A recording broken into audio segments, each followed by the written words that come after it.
Hi, this is Jana, and I'm back with an interesting topic for you today. After my last video with an English CV template for the German job market, we have decided to do another video on the topic of a CV for the German job market, but this time we have used a German template specially created for you to make it easier for the ones among you who actually have some German skills and want to try applying with a German language application. As I recommended in one of my earlier videos, this will definitely increase your chances of getting selected for the next round. So if you're learning German, I highly recommend you to use a German template or a German CV.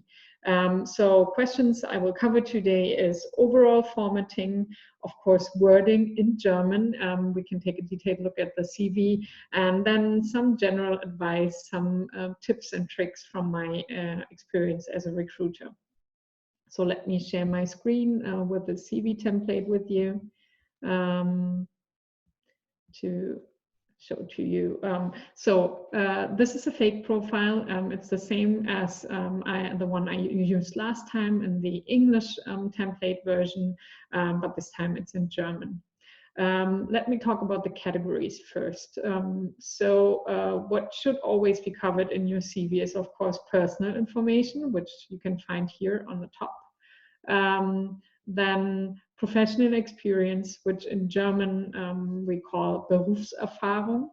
I will also talk about this term mentioned in brackets here later. It's one of my tips and tricks.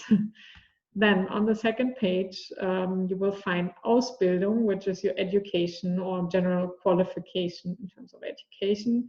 Then we have Sprachkenntnisse, so language skills. From my point of view, those should always be mentioned separately if you're an international applicant and if you're learning German, because that's a nice add-on for your profile. Then here we have mentioned weitere Qualifikationen, which means additional qualifications. For instance, if you have done some special trainings or if you are holding some certificates, those can be mentioned here. And then there's an additional part, which is not something you have to use, but you can, which is called ehrenamtliche Tätigkeit, which basically means some voluntary work you have done. You could also talk about hobbies instead, or just leave it out completely, whatever you are comfortable with. But let's look at the parts in detail. Before I dive into that, really important, make sure that you stick with maximum 2 pages, even if you're a senior, because a recruiter usually has a few minutes only to screen your CV. So if your CV has, several pages or maybe even fully written texts, that's way too much information to grasp within a few minutes. So make sure to select the information you want to showcase, especially if you are a senior. So for this, you can use this term saying Auswahl, which actually means selection. So if you have a senior profile, you could just mention the most relevant professional experience you have, which is usually the most recent experience, and then leave out your earlier jobs, the ones you started with. But make sure that there are no big gaps in your CV. That's important. But that's just one of the tips and tricks. So if you realize that, okay, it's really difficult to squeeze everything into 2 pages, you can mention that it's a selection to showcase that there is more, but you are just too senior to showcase everything. So 1 to 2 pages maximum. The only case where this can be different is if you're working in a scientific field and if you have a lot of publications to show, then of course you can outline or mention a list of the publications as an additional attachment. So then in that case, I would use a CV of 1 or 2 pages and then include an additional list of publications as an additional category. So that would be a way to make it work. But let's get back to the starting point. So personal information, most important part here is email and phone number, Telefon in German. And a lot of people tend to forget that. So sometimes a recruiter only receives your CV and not the cover letter or the complete data, because the CV is the part which is screened initially, and then only they will look at the other documents usually. So make sure that there's your phone number everywhere, all over the place, to make sure that they can contact you if they're interested. If you are holding a visa, you can also mention it here, because that's helpful, especially if you're already based in Germany. I mean, that will be visible from your address as well. Here we have not included a picture, we have just included a frame for it because it's a fake profile, but I can highly recommend to use a picture. It's still very common over here. But of course, it's not compulsory. So there are also people who recommend to use a more neutral way of applying, or who try to make recruitment more neutral. So there are companies who practice this, but in general, I have to say from my experience, a lot of people are still looking at pictures. If you use a picture, of course, it should be professional and it should be matching the kind of corporate culture you are applying to, as I also explained in my other video. Moving on to Berufserfahrung, professional experience. Make sure that the most recent experience is always on top, and don't use more than 3 to 4 bullet points to outline your experience. So those bullet points should include your responsibilities in this job, for instance. This person here has been working in Berlin, so the companies she's mentioning are German companies and are probably known to the recruiter. If you have worked abroad, maybe in your home country, then it can be helpful to include the sector or size of the company you work for, because very often, I mean, if you put yourself in the shoes of the recruiter, this person has probably never heard of the company you work for, even though it's a multinational company. I see those cases very often, so it can be helpful for the recruiter to get more information on this. In general, don't use full texts on your profile. Very often I can see this on American CVs and Indian CVs. I know it's very common to have like a short summary of your profile on top or somewhere on the side. That's not very common in Germany. So full text is only used in the cover letter or motivational letter, but not on the CV itself. CV is only about bullet points and summarizing the most relevant information. Just an additional point. In Ausbildung, so your general academic qualification, of course, you should mention your degrees, and then, or the degrees you're holding. You don't have to mention the degree you achieved in the end, but if it's a very good one, of course you can, but it's not compulsory to do so. And here's an additional advice for students or freshers who often struggle with the fact that they don't have a lot of experience yet. 2 important points. First of all, if you have done student jobs, which I think a lot of students here in Germany do, also the international ones, to make a living. For instance, they work as a waiter or do some, advertisement jobs or something else. Please mention that. It's better than not mentioning any professional experience.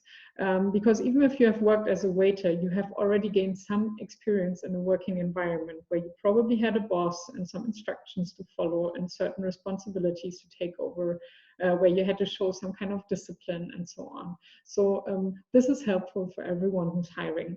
And persons who are hiring a fresher are fine with, not hiring someone who has several years of experience. But if you have done some work already, I think it's important to mention it if you don't have a lot to showcase yet.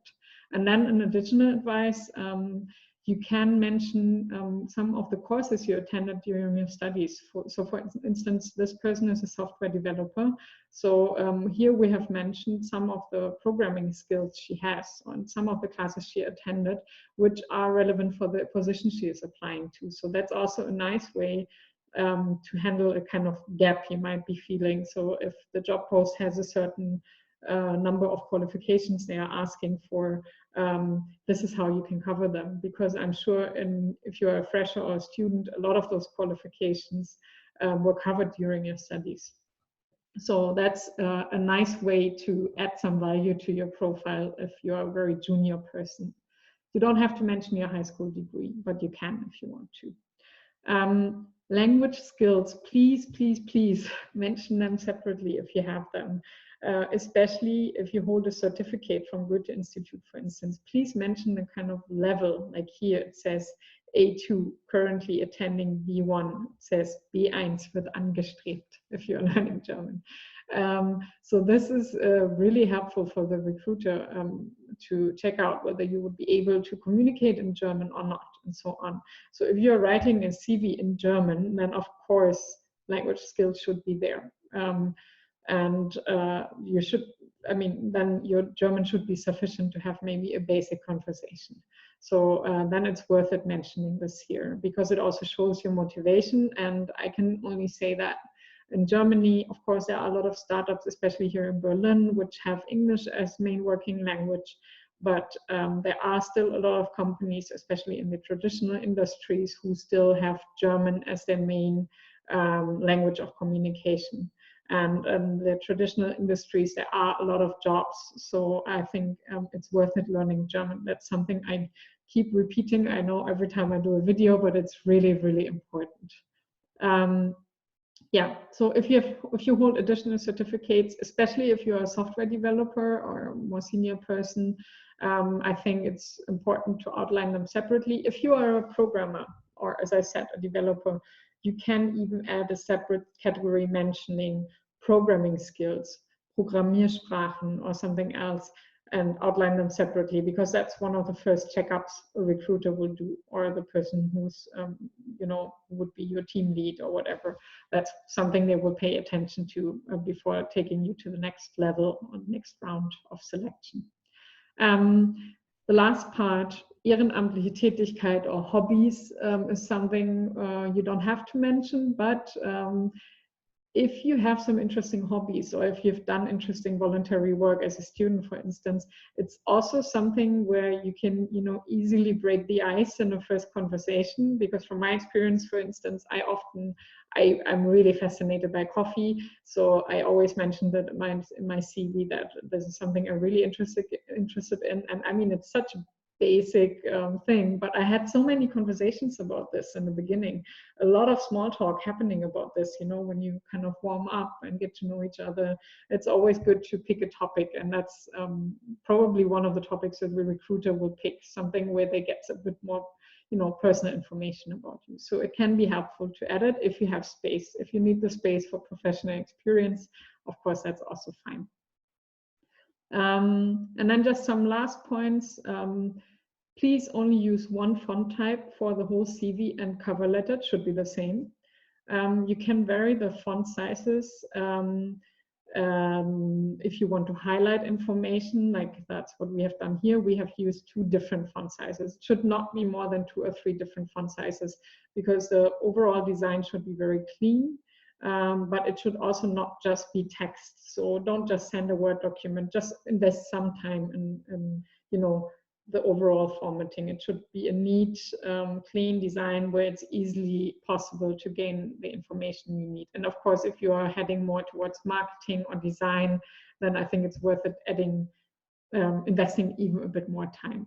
But one font type, really important. A bit of a layout, some layout elements should all be in the same color. You can use 2 different kinds of colors if you want to in your CV, and only use different font sizes and so on, or bold fonts or something to highlight information. Don't use too many elements. We like it lean here in Germany. Lean, but very clean. That's really important. Yeah, so that was it. I hope this was helpful for you. I'm also going to cover topics about the cover letter in one of my next videos, where you will also get a template. So if this was helpful for you, just follow our channel, check us out on LinkedIn, Facebook, Instagram, whichever channel you prefer, and leave some comments here if you have questions or if you have feedback for us. We are always happy about that. So see you next time.